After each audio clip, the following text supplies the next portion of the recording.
오늘 새벽 우리에게 주신 하나님의 말씀은 고린도 후서 3장입니다. 제3장. 우리가 다시 자천하기를 시작하겠느냐? 우리가 어찌 어떤 사람처럼 추천서를 너희에게 붙이거나 혹은 너희에게 받거나 할 필요가 있느냐? 너희는 우리의 편지라. 우리 마음에 썼고 무사람이 알고 읽는 바라. 너희는 우리로 말미암아 나타난 그리스도의 편지니 이는 먹으로 쓴 것이 아니요 오직 살아계신 하나님의 영으로 쓴 것이며 또 돌판에 쓴 것이 아니요 오직 육의 마음판에 쓴 것이라. 우리가 그리스도로 말미암아 하나님을 향하여 이 같은 확신이 있으니 우리가 무슨 일이든지 우리에게서 난 것 같이 스스로 만족할 것이 아니니 우리의 만족은 오직 하나님으로부터 나느니라.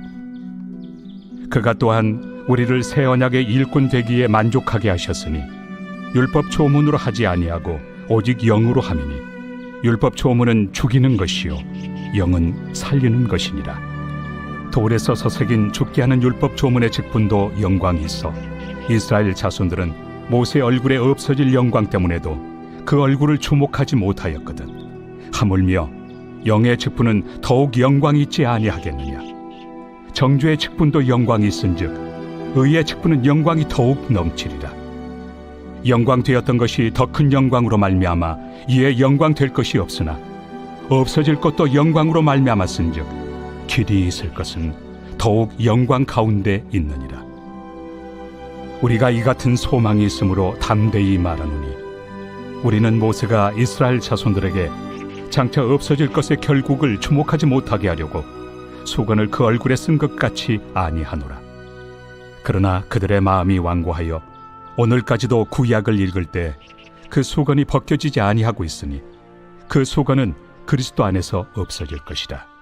오늘까지 모세의 글을 읽을 때 수건이 그 마음을 덮었도다. 그러나 언제든지 주께로 돌아가면 그 수건이 벗겨지리라. 주는 영이시니 주의 영이 계신 곳에는 자유가 있느니라.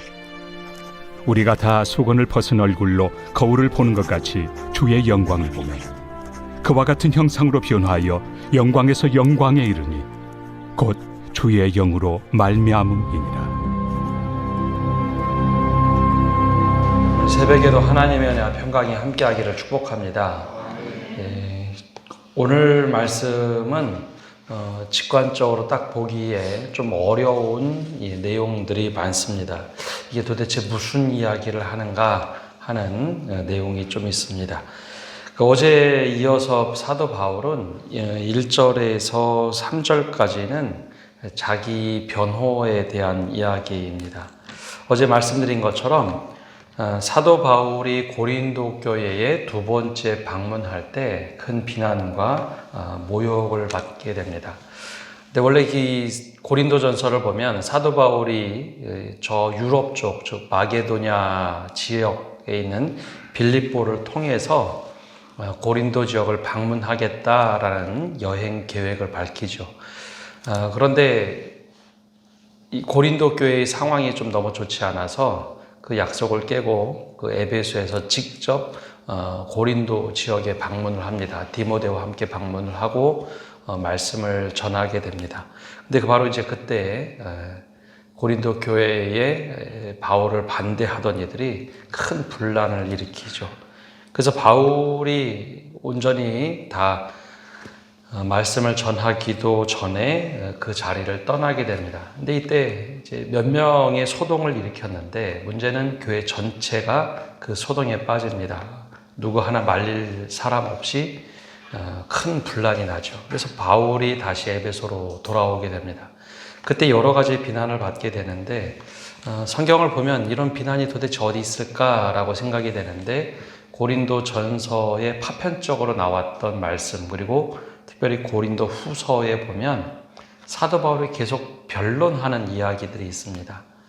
도대체 이게 무슨 이야기일까 하는데 바로 이제 비난에 대한 변론입니다. 그래서 이 내용을 좀 보면 사도 바울이 갑자기 교회에 이렇게 찾아오는 걸 보면 되게 즉흥적이다라는 거였죠. 약속을 잘 지키지 않고 즉흥적이다. 고린도에 올 때도 여행 계획을 다 잡았다가 갑자기 오는 거 보면 일관되지 않는다라는 거였습니다. 또 연보를 요구하는 것을 보면 예루살렘에 가져가기보다는 본인이 쓰기 위한 것이 아닌가.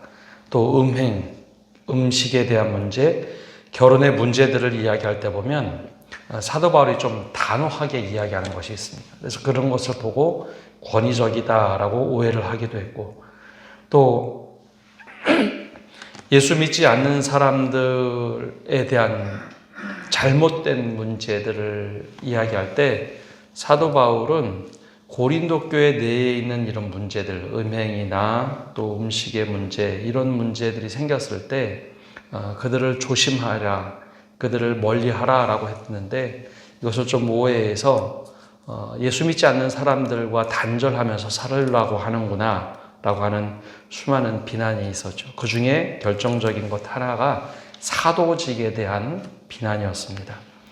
우리가 알고 있는 것처럼 사도 그러면 예루살렘의 세기둥, 베드로, 야고보, 요한, 그 외에도 11명의 제자들이 나중에 사도가 됩니다. 가룟유다를 제외하고 마띠아가 사도가 되죠. 그러면 사도 바울이라고 우리가 항상 호칭을 붙이는데, 과연 그러면 바울은 사도였을까? 고린도 교인들도 알고 있는데 바로 이 사도에 대한 의심을 갖게 됩니다. 그래서 이 고린도 후서에 보면 사도에 대한 변론이 2번에 걸쳐서 나오는데, 지금 1절에서 3절까지가 한 번 나오고, 저 뒷부분에 유다에서 온 그리스도인들이 이번에도 또 한 번 문제를 일으키는데, 사도 바울은 우리가 알고 있기로는 사도가 아니다라는 아주 노골적인 이야기가 돌게 되죠. 그래서 이제 좀 살펴보면 실제로 이 사도 바울은 예루살렘 교회에서 바나바와 함께 파송했던 선교사였습니다. 안디옥에 먼저 보내죠. 그때 바나바와 바울이 가게 됩니다. 또 안디옥에서 돌아왔다가 1차 전도 여행을 떠날 때도 바나바와 함께 갑니다. 근데 바나바는 사도로 알려져 있는 사람입니다. 12사도 외에도 사도의 부름을 받은 사람들이 있는데, 바나바는 보통 사도의 직군에 들어가는 사람입니다. 1차 전도 여행 갈 때만 해도 바나바와 같이 가지만 2차 전도 여행할 때는 바나바와 결별을 하죠.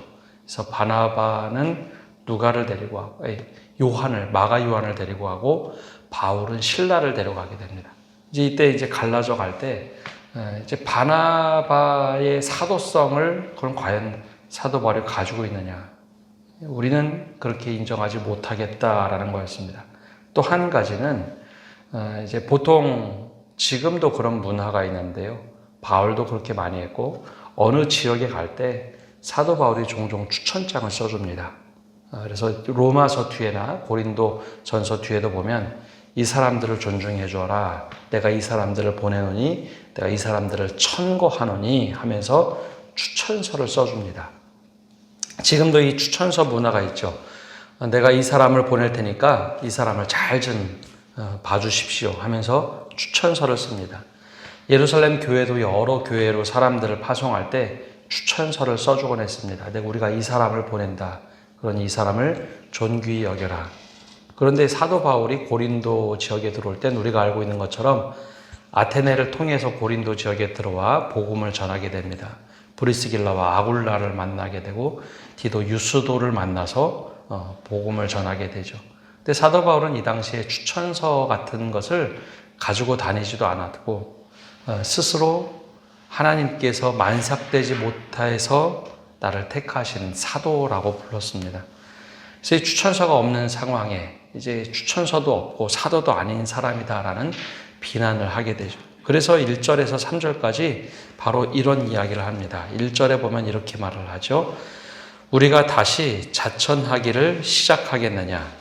우리가 어찌 어떤 사람처럼 추천서를 너희에게 붙이거나 혹 너희에게 받거나 할 필요가 있느냐? 사도 바울이 나는 원래 추천서를 받고 다니던 사람도 아니고, 또 여러분들에게 추천서를 가져다가 너희 그리스도인 맞다라고 내가 그렇게 꼭 인칠 필요가 없다라고 이야기합니다. 이게 좀 당연한 거죠. 예수 믿는데 무슨 추천서가 필요하겠습니까? 물론 사도라는 것을 증명해야 될 수도 있겠지만 굳이 그럴 필요가 없었다는 거죠. 그래서 그러면 진짜 추천서가 무엇인지 2절과 3절에 이렇게 말을 합니다. 너희는 우리의 편지라 우리 마음에 썼고 무사람이 알고 읽는 바라.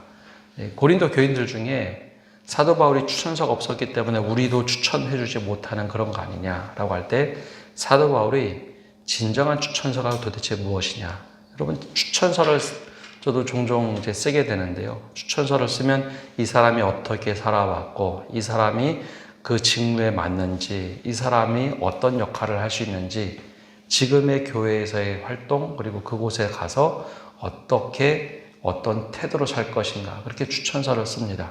근데 사도 바울은 이런 종이에 쓴 추천서 말고 우리의 삶 자체가 추천서라고 말합니다. 즉 우리가 그리스도의 편지가 된다라는 거죠. 우리의 삶을 사람들이 보고 우리의 삶을 읽어내면서 야, 이 사람은 진짜 그리스도의 사람이구나. 사도 바울은 고린도 교인들을 향해서 내가 사도됨을 증명할 수 있는 중요한 방법 중에 하나, 추천서는 여러분 자체가 나의 추천서다라고 얘기합니다.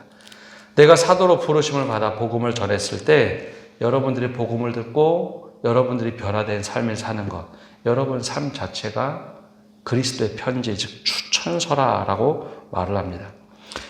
그래서 3절에는 이 내용을 조금 더 확장을 시키는데요. 이렇게 말을 합니다. 너희는 우리로 말미암아 나타난 그리스도의 편지니 이는 먹으로 쓴 것이 아니요 오직 살아계신 하나님의 영으로 쓴 것이며 또 돌판에 쓴 것이 아니요 오직 육의 마음판에 쓴 것이라. 갑자기 왜 또 이런 얘기를 하는가? 원래 유대인들 안에서 예수님을 믿었습니다. 처음에는. 그래서 이 성경을 알고 있는 구약 성경을 알고 있는 사람들에게는 예수님을 믿는다는 것이 메시아, 즉 유대인의 메시아를 믿는 것으로 이해를 했습니다. 그런데 이제 이방인들이 예수를 믿을 때는 상당히 처음엔 곤혹스러웠습니다. 유대교에 대해서도 모르고 구약 성경에 대해서도 모르고 예수는 전할 수 있지만 바로 창조주 하나님, 아버지 하나님을 어떻게 이해할 수 있는가. 그런데 이 사도 바울이 그런 얘기를 합니다. 너희가 복음을 듣고 예수 그리스도의 편지가 되었다. 삶이 변화돼서 하나님의 자녀가 되고 예수님의 제자가 된 것. 이거 너희 자체가 그리스도의 편지다. 그런데 이것이 어떻게 쓰여졌는가? 먹으로 쓰지 않고 살아계신 하나님께서 너희 육의 마음에 쓰셨다라는 말을 합니다. 근데 이것이 그냥 사도 바울이 그냥 한 것이 아니라 구약의 예레미야와 에스겔 선지자의 말씀을 가져다가 이야기하는 겁니다. 여러분 구약 성경에서는 하나님께서 이스라엘 백성들과 약속하실 때 어떻게 하셨나요? 말씀으로도 하시지만 돌판에 십계명을 직접 손으로 쓰십니다. 그래서 출애굽기 말씀을 보면 하나님께서 구약 돌판, 모세가 가져온 돌판에 직접 손으로 글로 쓰시죠. 그래서 이 돌판에 새겨진 말씀을 이 법궤 안에, 언약궤 안에 넣고 다닙니다. 그게 바로 이제 하나님께서 약속하신 말씀이었죠. 근데 이 약속의 말씀을 예레미야서 가면은, 예레미야 31장 31절에 보면 이런 말씀을 합니다. 예레미야를 통해서 예언하는데, 내가 이스라엘 집과 유다 집에 새 언약을 맺으리라. 옛 언약은 돌판에 새긴 말씀이라면 새 언약을 맺겠다라고 말씀하십니다. 그러면서 어떻게 말씀하시느냐? 그날 후에 내가 이스라엘 집과 맺을 언약은 이러하니 곧 내가 나의 법을 그들의 속에 두며 그들의 마음에 기록하여 나는 그들의 하나님이 되고 그들은 내 백성이 될 것이라. 여호와의 말씀이니라. 처음에는 돌판에 글씨를 쓰셨는데 다음에 새 언약을 새기실 때는 그들의 마음에 글을 쓰겠다. 그래서 이것을 보고 신비라라고 부릅니다. 신비. 마음에 글씨를 쓰셨다. 근데 에스겔 선지자도 이와 동일한 얘기를 합니다. 돌판의 심장에서 육신의 심장으로 변화하여 새 언약을 쓰시겠다. 그래서 이스라엘 백성이 혈통 중심에서 신앙을 가져왔는데 더 이상 그 혈통 중심의 신앙이 아니라 새 언약은 마음에 쓰시는 글씨입니다. 그래서 우리가 예수님을 믿고 마음으로 믿어서 입으로 시인할 때 그 사람이 예수 그리스도를 믿고 그리스도인으로 변화가 되는 거죠. 이게 바로 마음판에 쓴 편지입니다. 그럼 누가 진짜 추천자가 될까요? 말씀을 들고 막 읽는 사람이 아니라 예수 그리스도를 주로 고백한 사람들, 변화된 사람들이 바로 진짜 그리스도의 편지가 되고 추천자가 되는 겁니다. 근데 사도 바울이 이 서신서의 아주 큰 특징은 지금 당장 문제가 생기면 이 문제에 대해서 답을 할 때 신학적인 답을 합니다. 이 문제에 대해서 그냥 생각으로 답을 하는 게 아니라 신학적인 답을 합니다. 근데 여기서 왜 갑자기 이제 새 언약이란 걸 꺼냈을까? 고린도 교인들을 보니까 문제가 계속 발생하는 것을 볼 때 여러 가지 문제가 있었습니다. 하나는 믿음이 제대로 자리 잡지 못한 것이었고, 또 하나는 유대교에서 출신의 그리스도인들이 와서 계속 흔들어대는 겁니다. 너희 그렇게 믿어봤자 소용이 없어. 율법을 제대로 알지 못하면 또 그리스도인이 아니야. 율법을 다 지켜 행해야 그리스도인이 되는 거지. 그런 이야기에 고린도 교인들이 너무 속수무책으로 무너지고 넘어지는 겁니다. 그래서 그러면 이게 왜 이런 문제가 있을까? 그래서 제일 중요한 것은 새 언약이 도대체 무엇인가? 우리가 어떻게 그리스도인이 되는가를 그 믿음의 기초가 없으면 자꾸 넘어지기 때문에 이번에 옛 언약과 새 언약에 대해서 이 이야기를 하기 시작합니다. 처음에는 그리스도의 편지, 너희가 추천서에 대한 질문을 던지고 막 비난을 했을 때 그거에 대한 답을 하면서도 너희가 다 새 언약의 편지로 만들어진 사람들이다라는 겁니다. 그럼 옛 언약과 새 언약이 도대체 무엇일까요? 옛 언약은 하나님께서 주신 율법입니다. 근데 율법에 기능이 있죠. 여러분, 율법을 다 지켜 행할 수 있을까요? 율법은 다 지켜서 행할 수가 없습니다. 그래서 율법은 우리를 정죄하는 기능이 있습니다. 그래서 앞에도 계속해서 나오는데요. 그래서 율법은 죽이는 법이 됩니다. 또 율법을 바리새인들처럼 다 지켜 행했다. 그럼 어떻게 될까요? 나는 이렇게 잘 지킵니다. 주님을 만났던 바리새인들 대부분은 제가 이것도 다 지키고 저것도 다 지켰습니다. 율법을 다 지켜 행할 수도 없지만 율법을 다 지켜 행한 사람은 교만에 빠지게 됩니다.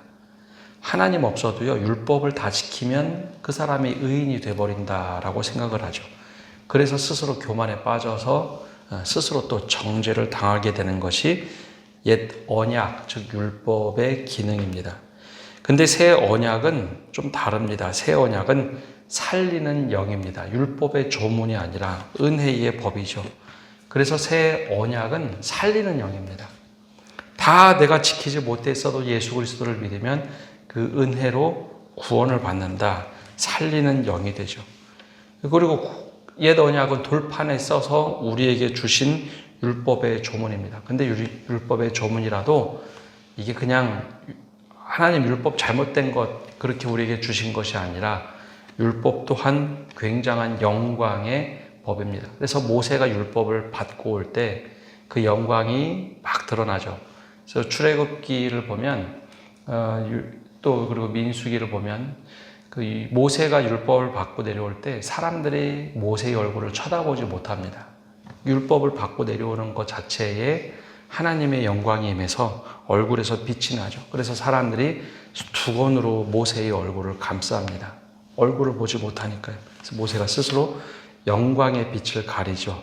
근데 그 영광의 빛이 율법이 오래되면서 그 율법의 조문의 빛을 발하게 됐다라는 겁니다.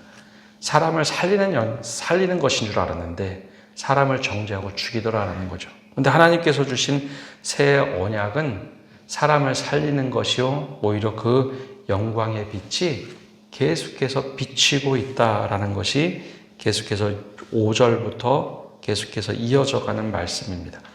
그러면 우리에게 어떤 일이 있느냐? 바로 12절에 말씀하는 것. 우리가 이같이 소망이 있으므로 담대히 말하노라. 그 새 언약을 통해서 우리가 예수님을 믿고 하나님께 나아갈 영광을 얻었다라고 이야기하는, 그게 바로 소망이라는 겁니다. 그래서 13절에 보면 이렇게 말합니다. 우리는 모세가 이스라엘 자손들에게 장차 없어질 것의 결국을 주목하지 못하게 하려고 수건을 그 얼굴에 쓴 것 같이 아니하노라. 우리가 영광을 가리는 사람이 되지 않는다라는 겁니다. 그리스도 안에 있으면 예수께서 그 수건, 영광을 가리는 자가 아니라 그 수건을 직접 벗겨주신다는 거죠. 그게 바로 새 언약의 영광입니다. 내가 하는 것이 아니라 주님 안에서 벗겨진다는 거죠. 그래서 15절, 16절에 보면 이렇게 말합니다. 오늘까지 모세의 글을 읽을 때에 수건이 그의 마음을 덮었도다. 그러나 언제든지 주께로 돌아가면 그 수건이 벗겨지리라. 이 말씀 뭐냐면 율법을 다 실행한다고 구원받는 게 아니다. 주님을 믿고 그 은혜의 영광 안에 들어가면, 은혜 안에 들어가면 주님 앞에 가면 수건이 벗겨지리라. 영광이 다시 살아난다. 그래서 하는 말이 17절입니다. 주는 영이시니 주의 영이 계신 곳에는 자유가 있느니라. 율법의 조문으로 우리 구원받는 게 아니라 다 우리가 주님 안에서 영광을 얻고 자유를 얻는다라는 것이죠. 처음에는 추천장 때문에 사도 바울, 사도성 때문에 막 바울에게 비난을 했는데 사도 바울이 처음에는 그 이야기를 하다 이게 보니까 믿음이 좀 잘못되어 있고 왜곡되어 있는 겁니다. 그래서 우리가 진짜 새 언약이 도대체 무엇이냐. 그래서 사도 바울은 이걸 증명하고 있는 겁니다. 우리가 새 언약의 일꾼이 되어서 오는데 진짜 새 언약의 일꾼은 사람이 추천서다라는 겁니다. 사람들이 변하고 복음으로 변할 때 그 자체가 그리스도의 편지가 되고 그리스도의 은혜, 사람들이 변하는 것. 그럼 이게 왜 그럴까? 바로 이 새 언약이지 옛 언약, 율법으로 바뀌는 것이 아니다라는 거죠. 근데 우리가 신앙생활을 오래 하다 보면 자꾸 율법화가 됩니다. 저 사람은 이것도 안 지키네, 저것도 안 지키네. 율법의 영광은 있으나 그것이 자꾸 정죄의 기능으로 가죠.